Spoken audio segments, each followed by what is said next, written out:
Remember that every single day you wake up, it's a new chance, a new day, a new do-over.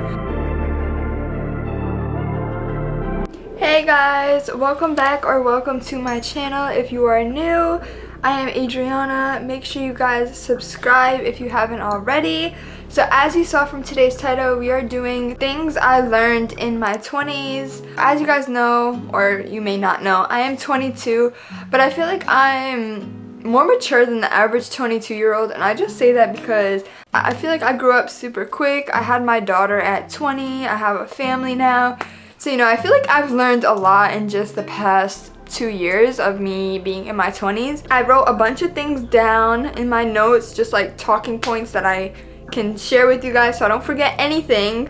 Let's get right into the video, but before, make sure you guys give this video a big thumbs up so I know you guys like my content. Also, comment down below. I love when you guys comment. And I just want to say I appreciate every single one of you who watches me, who likes my videos, who comments, who follows me on other social media. I really appreciate it. So I just wanted to say thank you guys so much for the support I get. So now let's get into the video. So they're in no specific order. I have 1, 2, 3, 4, 5, 6, 7, 8, 9, 10. I have 11 things written down and they're in no specific order. So I'm kind of just going to bounce around and go as I go. So the first thing is you cannot trust everybody. So that is one thing I had to learn, and I had to learn this probably 18 up. I've had friends who I thought were my sisters and they did me wrong. I've had family do me wrong.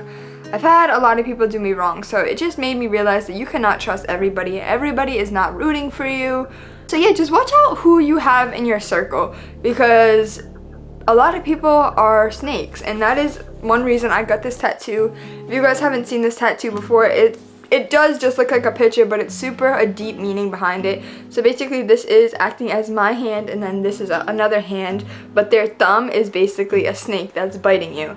The whole meaning of it is like someone that you are friends with shaking their hand, they could be biting you and stabbing you in the back or acting like a snake when you're trying to just be a genuine friend to them. So I feel like that is one of my first tips, and that is something that I had to learn the hard way, but I feel like it did me good because now I really just watch who I tell things to. I really watch people's energy just because I have a hard time trusting people now, but the people I do trust I really love with all my heart. So yeah, that was a lesson learned for sure. The next one kind of goes along with the not trusting people, but you have to understand that not everybody wants to see you win. This is another thing that I had to learn the hard way yet again, but not everybody wants to see you win. There will be people who are cheering you on, and there will be people that you love and that you thought were your closest people who will literally be preying on your downfall or just like not supporting you at all. And again, I had to learn a lot the hard way between friends, family, and just other relationships, acquaintances, everything. So not everybody wants to see you win. Some people prey on your downfall, and that's why you just gotta get the people who are negative and toxic and think like that just out of your life. You only need positive, happy, motivated people around you in your 20s, especially in your 20s, because I feel like your 20s is your time to build so you don't have to work in your 30s. 20s is literally your time for just to grow, to find yourself. I feel like your 20s is really before you hit like a real adult. A lot of them like kind of tie in together, so that's why I'm just gonna say these ones first. So like stop oversharing with people, and that's another thing that I had to learn on my own. For example, I remember this didn't even happen too long ago. I had super exciting news, me and my boyfriend did, and I wanted to share it with some people who I thought would be rooting for me. So I did, and I just saw the energy. Like I just saw the energy switch. I could see their facial expressions, and they just weren't happy for me. And in that very moment, it got me so upset because I was like, how is like my family or just these people that I thought that loved me and thought that wanted to see me do good, like they're just not happy for me and something that I'm so happy about. So that's when I really realized like you just have to watch what you share with people, because not everybody is as happy as, not everybody wants to see you do better than them. That's basically the key. No, everyone wants to see you do good but not better than them. So just keep that in mind. So now I feel like I just kind of let my happy news just be within myself before even sharing it with people. And another thing that I'm like not doing anymore is I'm not sharing my future plans until like they're in place to happen, or until after they already happened, because people really can just bad energy, like people really just prey on your downfall. It's so sad.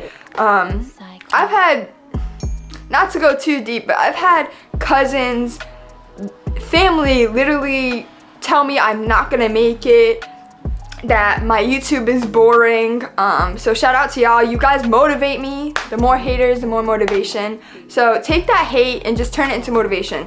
Don't let it upset you. I mean, I know it can upset you, but literally turn that into motivation. I just can't surround myself with people who just talk down on other people or just don't believe in anybody else's dreams. And that is okay, but you're just not gonna be in my life. That's all. Into the next one, surround yourself with positive people who motivate you. Surround yourself with nothing but positivity, people who truly, truly love you, people who you can trust, people who wanna see you do good, people who uplift you, people who make you feel good about yourself. That is who you wanna be surrounded with. Don't sit in a circle where they're all talking about other people. Sit in a circle where they're talking about how to elevate their life, how to reach their goals, how to make money, how to just become happier, the best version of yourself.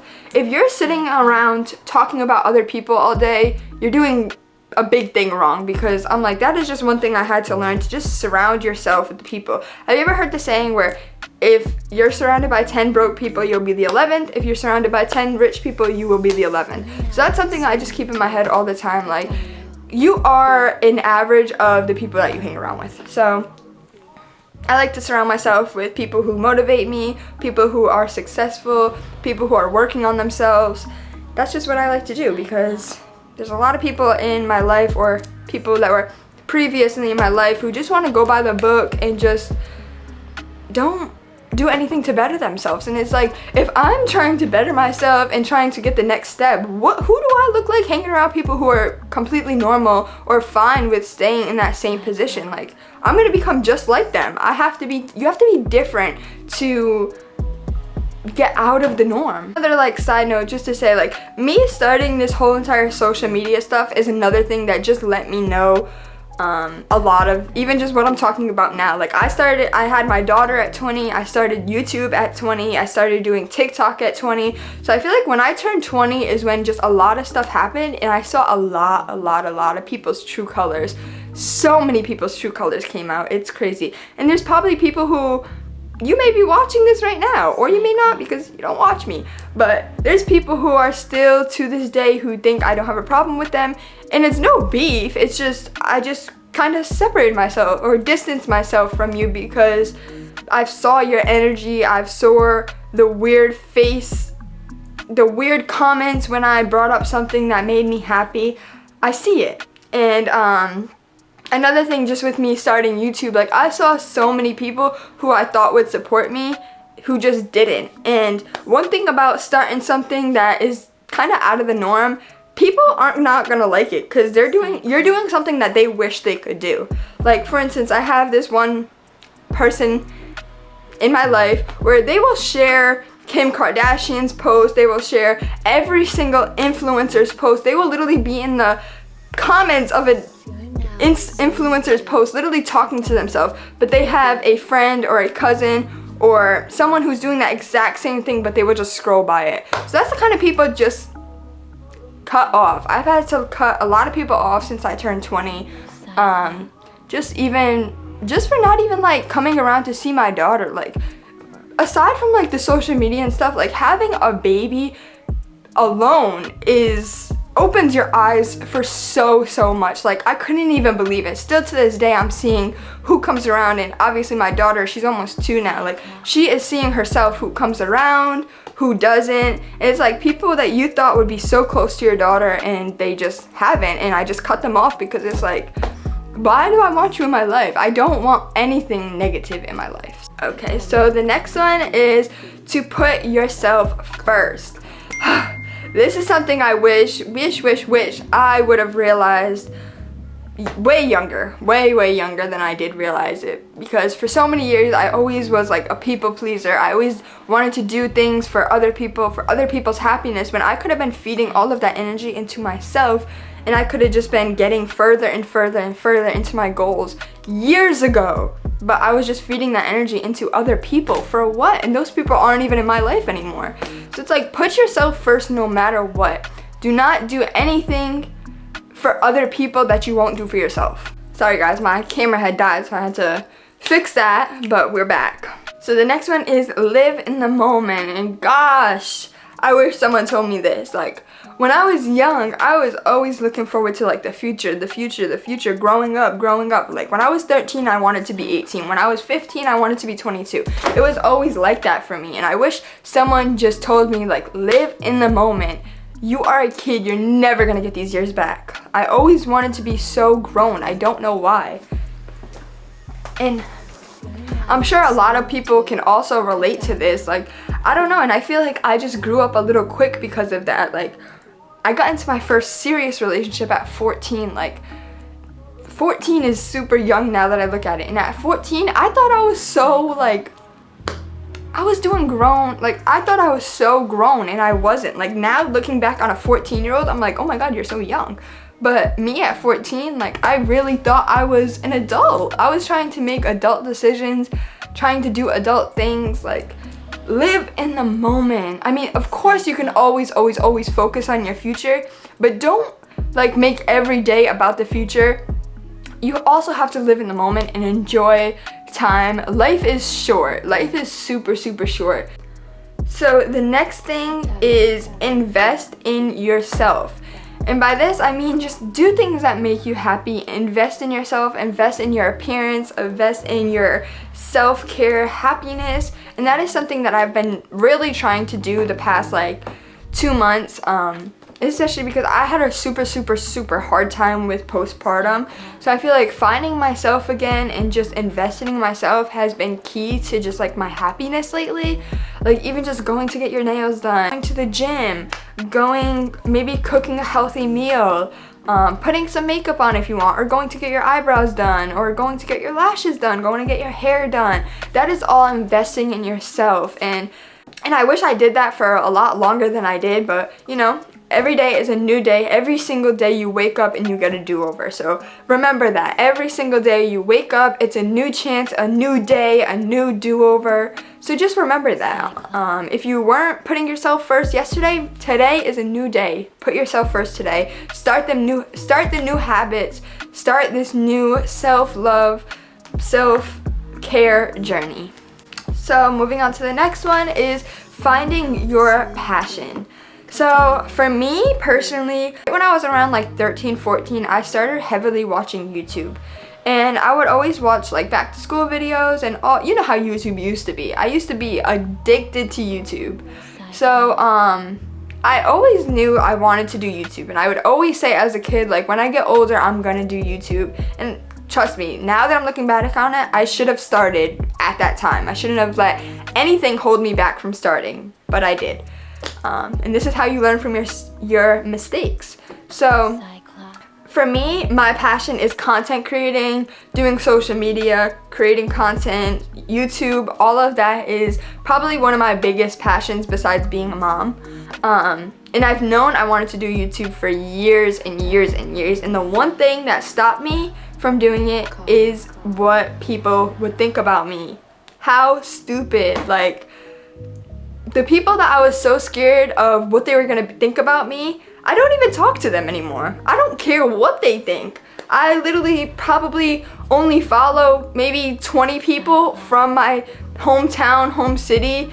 And besides that, it's all like influencers. It's all people who motivate me. And that is going back to what I said earlier in the video. Surround yourself with people who motivate you. The people you grew up with is most likely not going to be those people. For me, my passion was YouTube, creating content, and that is why I feel so passionate about doing it. Every single time I record a video, after I edit a video, after I post a video, I feel so good. It's like a happiness rush or something. Like, I literally just feel so good about myself every time I do it. So it's something that makes me happy, And I suggest everyone finding what you are passionate in, whether it's YouTube, whether it's art, drawing, writing, anything. Literally, your passion is what you are passionate about, what you enjoy doing, what you love doing. So just find that. Whether there's so many things, so just, I promise there's a passion for everybody, so find yours. Okay, so the next thing is kind of what I did when I turned 20.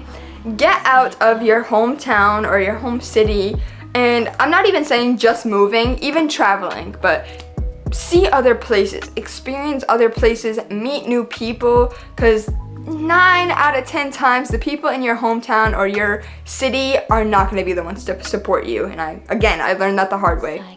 They be watching, but they don't be supporting. That is one thing they always will do, is watch. I feel like, yeah, just experiencing new places. Like, even for me, I traveled my whole life with my parents and stuff. I always saw other places, other countries, other islands and stuff, and I always loved it. That is another thing that I'm passionate about, is traveling. I love it. It fulfills that something in me. Like, it just does. So I would say, even just if you don't want to move out of your hometown, even though I highly suggest that, at least travel, see other places, meet new people. But if you can and if you want to, definitely move out of your hometown. I moved to Florida from Rhode Island at 20 years old. Best decision I've ever made. Another thing that I learned the hard way. It's okay to be single. Being single is way better than being in a toxic, abusive relationship. I promise you that. And this is another thing I wish someone would have told me. Just be single. It's going to be okay. Sometimes a lot of people just need to hear that it is going to be okay. And that is one thing that I needed to hear. I was in a toxic relationship that I did not want to be in for years. And I just let it drag on because I was so scared of being alone. I was so scared of starting over. I felt like my life, I didn't know who I was because I was so stuck in this toxic relationship that I forgot who Adriarna was. And once I got out of that relationship, I was like, oh my God, this is the best thing ever. I should have did this 2 years ago, 3 years ago. Your time, I promise you, being single is way better than being in a toxic relationship. And this is also your sign for girls. Do not normalize cheating. Do not go back to a cheater. I don't care what sob story they say. I don't care if they're crying, throwing up, hyperventilating. They can still be lying. I've seen it with my own eyes. Nothing is off the table when it comes to men. Like, do not put up with cheating and do not put up with abuse, whether that be mentally, verbally, emotionally, physically. Don't put up with it. Don't put up with it just because you love them. That is not a good enough reason. Don't put up with it because you don't want to be alone. Not a good enough reason. There's no good enough reason to be staying in a relationship. Not even having kids with someone. If you have kids with someone and they're cheating on you, they're abusing you, don't leave. There's no excuse to be with a cheater. There's no excuse to be with a person who abuses you. I promise you will be better off on your own, even if it is hard in the beginning. It will get better. Okay guys, so for the last thing on my list is credit. And gosh, I wish someone taught me about this good. So when I was 18, I got my first car note that I was like paying monthly for. So obviously my credit started going up and I had credit cards. My credit score literally got to a 664 when I was 18 years old. That is amazing. If I kept up with that, I would have had so many opportunities with credit. And I didn't really start realizing how much credit means and how much it can help you until I got a little older and I already had ruined that credit score. Don't ruin your credit score. I promise you, don't ruin it. It took me a while to realize how much credit means, but it's like, you need credit to get a house, you need credit to get a car. It can literally help you with so much. Even if you have $100,000, with no credit, it still can be hard for you to get a car, a house, because you're going to be paying interest rates. You're going to be paying way more than you would if you had good credit. So good credit is literally key. And a lot of people will probably be like, oh, whatever. No, I promise you, credit is key. Work on your credit. That is something that I'm doing now, getting my credit score way up there, so when time comes to buy a house, I'm gonna be straight. So work on your credit, girls. Work on your credit. So I hope you liked this kind of video. If you did, make sure to give this video a big thumbs up and let me know in the comments like I say in every video, I appreciate every single person who supports me, who watches me, who likes, who comments, who follows me on other social media. So shout out to every single one of y'all that do that. I love you guys, and I will see you guys in my next video.